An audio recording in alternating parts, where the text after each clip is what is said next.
I still have trouble speaking. What happened in that city changed me forever. You have to believe me. Darkness is here. Welcome to the Nightfall. This is how a message from our subscriber that came to our email began. We couldn't ignore this story because it is truly frightening and will not leave anyone indifferent. The job wasn't anything glamorous, just a small freelance gig that paid enough to make it worth the trouble. My task was straightforward: visit the town, take photos of some old buildings for a client, and maybe jot down a few notes about its history. The kind of work no one else wanted to do. The trip out there was uneventful, except for the nagging feeling I had as I got closer. The GPS lost its signal about 30 minutes outside of town, and my printed directions didn't help much either. The road was narrow, twisting through endless trees that seemed to crowd the car. The further I drove, the darker it felt, even though it was still mid-afternoon. When I finally arrived, I felt a strange mix of relief and unease. The town looked normal enough at first glance: small shops with weathered signs, a gas station that seemed like it hadn't been updated in decades, and a handful of people moving about. But it was so quiet, too quiet. I parked near the town square and stepped out of the car. That's when I noticed it fully. No background noise at all. No conversations. No music drifting out of windows. Not even the sound of a breeze through the trees. A couple of people walked by me, their faces blank, their steps purposeful, but they didn't acknowledge me. I told myself it was nothing, just a small, sleepy town where people kept to themselves. Still, I couldn't shake the feeling that I didn't belong there, or worse, that I wasn't supposed to be there at all.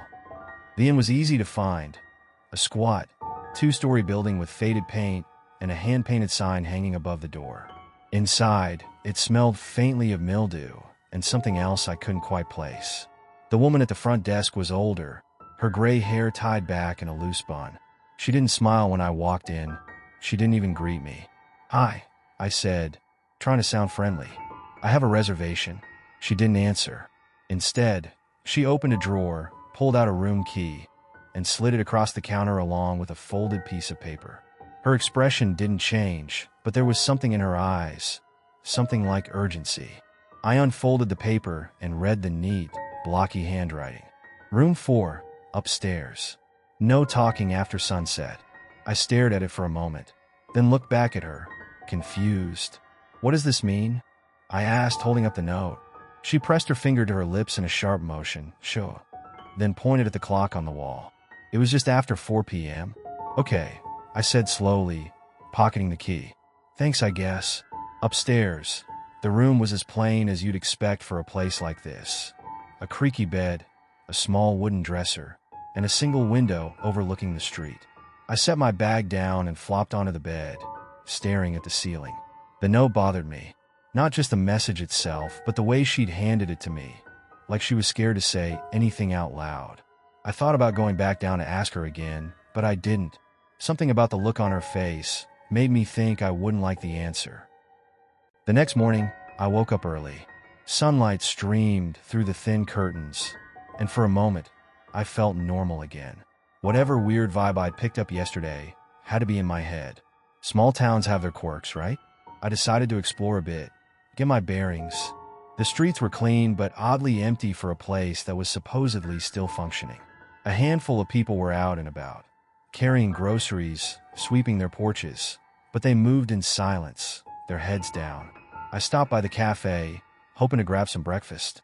The woman behind the counter handed me a cup of coffee and a muffin without a word. I tried to make small talk. "Busy morning?" But she didn't answer. She just nodded slightly and went back to wiping the counter. As I walked through the town square, I started to notice things I hadn't the day before. The buildings all looked tired, like they'd been standing for centuries without much upkeep. The church, the centerpiece of the square, had a strange presence about it. Its bells rang faintly in the distance, a low, mournful sound that echoed in the quiet. Even the animals seemed affected. A dog lay motionless on a porch, its eyes tracking me but never making a sound. Birds flitted from tree to tree, their wings silent. It wasn't just the people, it was like the whole town had forgotten how to make noise. By the time I got back to the inn, the silence had started to weigh on me. It wasn't peaceful or relaxing. It was heavy, like a presence pressing down on my chest. I told myself I was being paranoid. It was just a quiet town. That's all. That first night, I couldn't sleep. It wasn't that the bed was uncomfortable. It was fine, if a little squeaky, or that the room was strange. It was the silence. The absence of sound was so complete that it felt unnatural, like the world itself was holding its breath. Every creak of the wooden floorboards beneath my feet, every shift of the bed sheets, seemed amplified in the stillness. I closed the curtains before climbing into bed, but something kept pulling me toward the window. I told myself it was curiosity. I wanted to see what the town looked like at night. Maybe I was hoping it would seem less eerie in the dark. When I finally gave in and peeked through the gap in the curtains, the street below was empty. The faint glow of the street lamps illuminated the square, casting long shadows that stretched out in odd directions. For a moment, I thought I saw something move, a flicker of motion near the edge of the square. I squinted, trying to make sense of it, but whatever it was gone. I stood there for a while watching. The longer I stared, the more uneasy I felt. Shadows seemed to ripple and shift, though there was nothing to cast them. It was probably just my mind playing tricks on me. I'd been in the town for less than a day, and I was already jumping at nothing. I was about to step away from the window when I heard it. A faint sound, almost too soft to catch, like the rustling of leaves on a windless night. It was coming from outside, from somewhere below my window. I froze, every muscle in my body tensing. The sound grew louder, more distinct. It wasn't leaves, it was footsteps. Slow, deliberate, like someone was pacing back and forth just beneath the window. My heart thudded painfully in my chest. I told myself it was just someone passing by, maybe one of the townsfolk. But as the seconds dragged on, the footsteps didn't move away. They stayed in the same spot, circling. I pressed my ear to the wall, straining to hear more. The footsteps stopped. For a few long, agonizing moments, there was nothing but silence. Then came a different sound, soft but unmistakable. A scrape, like nails dragging lightly across wood. It was coming from my door. I backed away from the wall, my breath catching in my throat. I stared at the door, half expecting it to swing open, but it didn't. The scraping continued, slow and deliberate, like whoever, or whatever, was on the other side wanted me to know they were there. I wanted to call out, to demand to know who was there, but I remembered the note. No talking after sunset. My hand instinctively went to my mouth, as though speaking might somehow draw whatever was outside closer. I don't know how long it lasted. Minutes? Hours? Eventually, the scraping stopped. I waited, barely daring to breathe, listening for any hint of movement. When I finally peeked out the window again, the square was just as empty as before. The next morning, I went downstairs, my nerves still raw. The woman at the front desk was waiting for me, her expression more serious than before. Without a word, she handed me another note. Do not open the door at night. Do not speak. Ever. She stared at me, her eyes boring into mine like she was trying to drill the warning into my head. I wanted to ask her what had happened, what was outside my room last night, but I couldn't bring myself to say anything, not after the way she looked at me. Whatever was going on in this town, it was worse than I had imagined. The next day, I couldn't stop thinking about the night before. The sound of those footsteps, the scraping at the door, it felt too real to be my imagination. But every time I tried to make sense of it, my mind hit a wall. I decided I needed answers. Sitting in my room and pretending nothing was wrong wasn't an option anymore. I started with the townspeople. The few I'd seen so far had kept to themselves, but I figured someone had to be willing to talk, during the day at least. I wandered around the square, looking for anyone who didn't seem in a rush to get away from me. Most people avoided me entirely, crossing the street or ducking into shops as I approached. Finally, I spotted an older man sitting on a bench near the church. He was staring off into the distance, his hands resting on a cane. Something about him seemed more approachable, or maybe I was just desperate enough to try. "Excuse me," I said, walking up to him. "Do you mind if I sit?" He didn't respond right away, just glanced at me briefly before gesturing to the empty space beside him. I sat down, careful not to get too close. "I'm new here," I began, keeping my voice calm and friendly. "I was wondering if you could tell me a little about the town." The man didn't answer. His gaze stayed fixed on the church, his lips pressed tightly together. For a moment, I thought he wasn't going to say anything at all. But then he reached into his pocket and pulled out a small notebook and a pen. He flipped to a blank page, wrote something quickly, and handed it to me. The handwriting was shaky but legible. "Don't ask questions you don't want answered." A chill ran through me as I read the words. I looked at him, hoping he might elaborate, but he simply took the notebook back and tucked it into his coat. "Is this about the silence?" I pressed. "The rule about not talking at night. What happens if someone does?" He didn't write anything this time. Instead, he stood up, his movements slow and deliberate, and walked away without a word. Frustrated but undeterred, I decided to try the cafe again. The woman behind the counter seemed less intimidating than some of the others, and I hoped I could coax something out of her.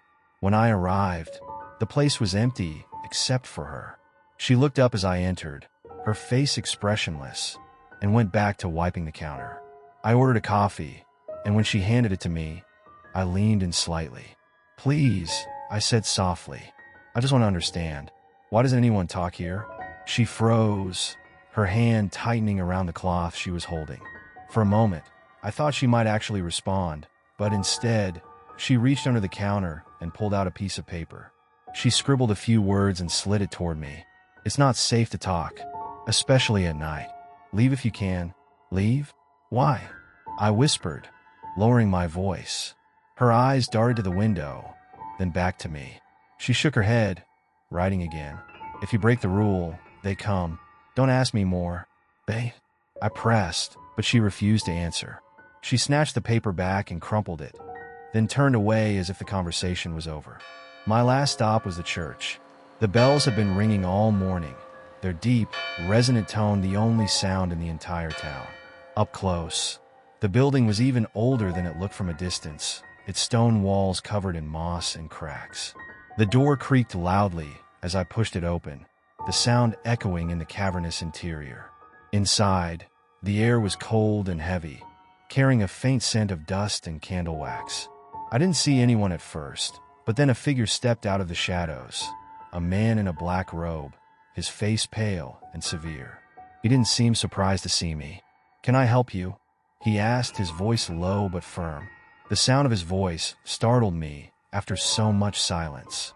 I was just curious about the bells," I stammered. "They seem important to the town." His eyes narrowed slightly. "The bells remind us," he said cryptically. "Remind you of what?" He didn't answer. Instead, he stepped closer, his expression darkening.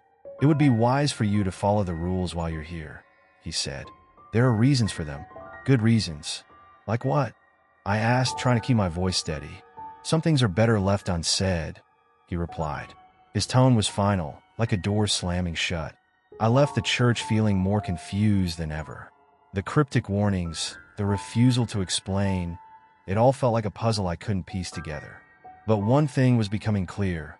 Whatever was happening in this town, it wasn't normal. That second night, I couldn't shake the feeling that I was being watched. The sun had set hours ago, and the town's eerie silence had settled in like a heavy blanket. Every noise I made, even the faint rustle of my shirt as I shifted in bed, felt magnified, echoing unnaturally in the stillness. I lay staring at the ceiling, replaying everything I'd learned, or hadn't learned, over the day. The old man, the cafe worker, the priest, none of them had given me real answers. They'd hinted at something, sure, but what? What were they? Why did no one talk at night? And what exactly would happen if someone did? My curiosity gnawed at me. I couldn't let it go. A part of me wanted to test the rule, just to see if anything would actually happen. But another part, the smarter part, told me to leave it alone. But then I heard it again. The footsteps. At first, they were faint, almost indistinguishable from the creaks and groans of the old inn. But as the seconds ticked by, they grew louder, more deliberate. Someone or something was walking up and down the hallway outside my room, just like the night before. I sat up in bed, my heart pounding. The footsteps stopped. The silence that followed was oppressive, like the air itself was holding its breath. Then came the sound I'd been dreading, the faint, scraping noise at my door. I told myself to stay calm, to stay quiet. But the pressure of the silence, The weight of not knowing was unbearable. Without thinking, I whispered to myself, "Who's there?" It was barely more than a breath, but the moment the words left my mouth, the atmosphere changed. The scraping stopped, replaced by an even deeper silence, as if the world had suddenly gone deaf. Then, the footsteps started again, faster this time, heavier. They didn't fade down the hall. They stayed right outside my door, pacing back and forth. I scrambled off the bed, pressing my ear to the wood, but I couldn't hear anything beyond the thud of those relentless steps. Suddenly, the footsteps stopped again. A moment later, the doorknob rattled. I stumbled backward, my pulse racing. Whoever or whatever was on the other side wanted in. My mind raced through my options. Should I scream? Call for help? Run? Before I could decide, the rattling stopped. Slowly, the doorknob turned, creaking as it twisted. I stared, frozen, as the door inched open, just a crack. The darkness beyond it was so absolute, it looked like the hallway had been swallowed whole. I couldn't see anything, but I felt something. A presence. It was there, just beyond the door, watching me. "Leave me alone," I whispered, barely able to form the words. The door slammed shut. I jumped, nearly losing my balance. The sound reverberated through the room, breaking the oppressive silence for just a moment before it settled back in. I stared at the door, waiting for something else to happen. But nothing did. The rest of the night passed in agonizing stillness. I didn't sleep. I couldn't. I sat on the edge of the bed, staring at the door, waiting for the next sound. It never came. The next morning, when the sun finally rose, I packed my things. I wasn't staying another night. Whatever was happening in this town, I wanted no part of it. But as I made my way downstairs, the woman at the front desk was waiting for me. She didn't say anything, of course. She didn't need to. She handed me another note. "You broke the rule. They'll follow you now." My blood ran cold. I opened my mouth to demand an explanation, but the look in her eyes stopped me. It wasn't anger. It was pity. I left the inn without another word. I left the inn and walked into the square, clutching my bag tightly. The town looked no different than it had the day before. Empty streets, quiet buildings, and the faint, rhythmic toll of the church bells. But something felt off. The air was heavier, almost oppressive, and the silence seemed sharper somehow. It wasn't just an absence of sound anymore. It felt alive, like it was pressing down on me, wrapping itself around my chest. I glanced around, searching for any sign of the townspeople, but they were nowhere to be seen. Even the handful of people I'd spotted the day before, sweeping porches, carrying groceries, had vanished. The streets were completely empty. The bells rang again, their low, mournful tone cutting through the stillness. I found myself drawn to them, unable to resist the pull. My feet carried me toward the church, even as my mind screamed at me to turn back, to leave while I still could. The church door was ajar, creaking softly as it swayed in the faint breeze. I hesitated on the threshold, my heart pounding. The interior was dark, the air cool and damp. The faint scent of burning candles lingered, though I couldn't see any lit inside. "Hello," I called out, my voice echoing off the stone walls. No answer. I stepped inside, the floorboards groaning under my weight. The sound felt intrusive, breaking the sacred silence of the space. As I moved deeper into the church, I noticed something strange. The bells weren't ringing from the tower above. The sound seemed to come from everywhere and nowhere at once, reverberating through the building like it was part of the structure itself. At the front of the church, near the altar, I spotted the priest I'd spoken to the day before. He was kneeling, his head bowed, his hands clasped tightly together. His lips moved soundlessly, like he was praying without words. "Father," I said, stepping closer. He didn't respond. His shoulders were trembling, and his knuckles had gone white from how hard he was gripping his hands. I reached out to touch his shoulder, and he flinched violently, looking up at me with wide, terrified eyes. "Leave," he hissed, his voice barely above a whisper. "You shouldn't be here." "What's going on?" I demanded, my voice shaking. "What's happening in this town?" The priest shook his head, his expression crumpling into something close to despair. "The bells are failing," he said. We've tried to keep them going, but he trailed off, his gaze drifting toward the rafters. It's too late. Too late for what? I pressed. He didn't answer. Instead, he stood abruptly and rushed past me, his robes billowing behind him. I turned to follow, but he was already gone, the heavy church doors slamming shut behind him. I stood there for a long moment, unsure of what to do. The bells tolled again, louder this time, and the sound sent a shiver down my spine.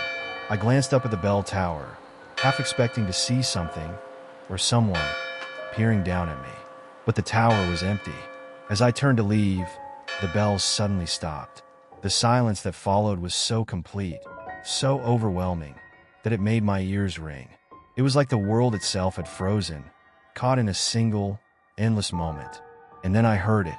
A low, guttural sound, like a distant growl, echoed through the church. It was faint at first, barely audible, but it grew louder with each passing second. I couldn't tell where it was coming from.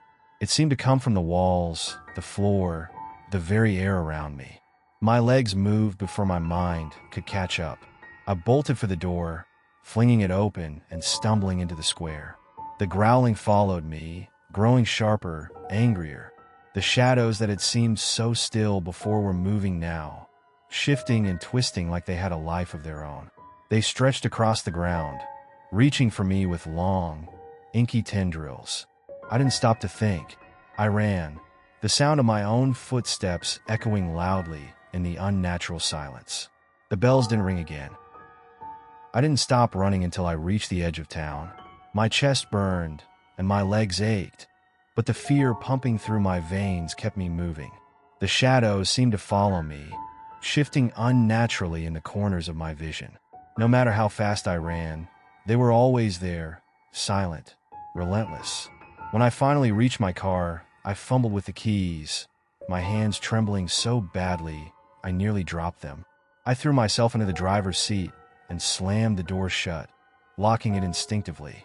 For a moment, I just sat there, gasping for air, gripping the steering wheel like it could anchor me to reality. The town square was empty, just as it had been when I'd first arrived. But it didn't feel empty. The shadows were there, moving just out of sight, waiting for me to slip up. I started the car, the engine roaring to life, a sound so loud in the silence that it made me flinch. I glanced at the rearview mirror, half expecting to see something behind me, but the back seat was empty. I didn't wait to see if anything would follow. I threw the car into reverse, backed out onto the main road, and hit the gas. The tires squealed as I sped away, the headlights cutting through the darkness like knives. But the road wasn't the same as it had been when I arrived. The trees seemed taller, denser, their branches arching overhead to form a canopy that blocked out the moonlight. The air felt thicker, heavier, like I was driving through a dream or a nightmare. And then, the road stretched. At first, I thought I was imagining it, but the further I drove, the longer it seemed to go. The turn that should have taken me back to the highway never appeared. The GPS was still useless, showing nothing but a blank screen. Come on, I muttered under my breath, gripping the wheel tighter. My voice sounded strange in the enclosed space, too loud and too soft at the same time. The road twisted and turned, but it never ended. My headlights barely illuminated the asphalt ahead, and the trees on either side loomed closer, their shadows swallowing the edges of the road. Then, the whispers started. They were faint at first, like the rustling of leaves, but they grew louder, more distinct. They came from everywhere, from the trees, the road, even the car itself. Turn back, they hissed. You can't leave. I pressed harder on the gas, the speedometer climbing as I pushed the car to its limit. The road didn't care. It just stretched on, infinite and unchanging. The whispers grew louder, angrier. They weren't words anymore, just a chaotic cacophony of sounds that filled the car, drowning out the engine and my own thoughts. And then, the road ended. I slammed on the brakes, the car skidding to a halt just inches from a sheer drop. My heart pounded as I stared out at the empty void ahead. There was no highway, no exit, just a gaping blackness that seemed to swallow the world. I sat there, frozen, as the whispers turned to laughter, low, guttural, and inhuman. It echoed in my ears, mocking me. The shadows crept closer, pressing against the edges of my headlights, their movements erratic and unnatural. I didn't know what else to do, so I turned the car around. The road behind me was still there, stretching endlessly back into the town. The laughter followed me as I drove, slow at first, then faster as the shadows surged closer, their forms twisting into shapes that didn't belong in this world. When I finally saw the sign for the highway, I nearly cried. The moment I crossed the threshold, the whispers stopped. The shadows vanished.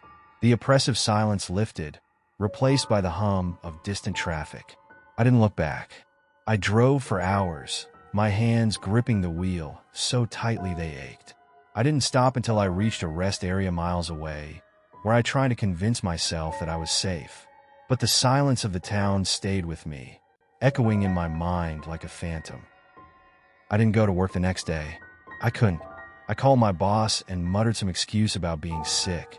He didn't ask questions. He never did. Instead, I spent the day in my apartment, curtains drawn, the TV on in the background to fill the space with noise. But it didn't help. The silence from that town was still inside me, echoing in my chest. Every time I closed my eyes, I saw those shifting shadows. I heard the whispers. I tried telling myself it was all in my head, some elaborate trick my brain had played on me because I was overtired or stressed. But no matter how much I tried to rationalize it, I couldn't shake the feeling that something had followed me. When I finally worked up the nerve to tell someone about what happened, I didn't get the reaction I'd hoped for. It was a few days later, and I was back at the office. I was still shaken, but I thought maybe if I talked about it, it would help. So, during a break, I told one of my coworkers, someone I trusted. I kept my voice low, glancing around to make sure no one else could hear. I told her about the town, the silence, the footsteps outside my door, the shadows. By the time I finished, I was practically whispering, my heart pounding like I was breaking some unspoken rule just by talking about it. She stared at me for a moment, then laughed. Not a mocking laugh, but the kind you give when someone tells you a joke you don't quite get. "You've been working too hard," she said, shaking her head. "Maybe you should take a vacation." I forced a smile and nodded, but inside, I felt hollow. She didn't believe me. No one would. That night, I searched the internet for hours, trying to find any mention of the town. I Googled its name, its location, even vague phrases like silent town or no talking after sunset. Nothing came up. No articles, no photos, not even a passing reference. It was like the town didn't exist, like I'd imagined the whole thing. But I knew I hadn't. I could still feel the weight of the silence, the oppressive stillness that seemed to seep into my bones. I could still hear the whispers, faint but persistent, like they were just waiting for me to let my guard down. Eventually, I gave up searching, but the memories stayed with me, haunting me every time I let my mind wander. I stopped going out at night. I kept the lights on in every room, and even then, I couldn't shake the feeling that I wasn't alone. A few weeks later, I started seeing a psychologist. I didn't tell her everything, just enough for her to know I was struggling. She suggested I write my experiences down as a way to process them, to separate the memory from the fear. At first, I didn't want to. Putting it all on paper felt too real, like I'd be giving it power. But eventually I gave in. That's how I ended up writing this. I'm not sure why I decided to send it to you. Maybe it's because part of me still hopes someone out there will believe me. Or maybe I just want someone to know, someone who won't laugh or tell me to take a vacation. I don't know what happened in that town, or why it happened. I don't even know if it's still there. But if you ever find yourself driving down a long, empty road and see a sign for a place that doesn't feel quite right, don't stop. Don't even slow down. Just keep driving. After this story, we immediately wrote to our subscriber, but never received a response from him. We hope that everything is fine with him. If something unusual has ever happened to you, feel free to send us your stories by email, and we'll definitely share them in one of our upcoming videos.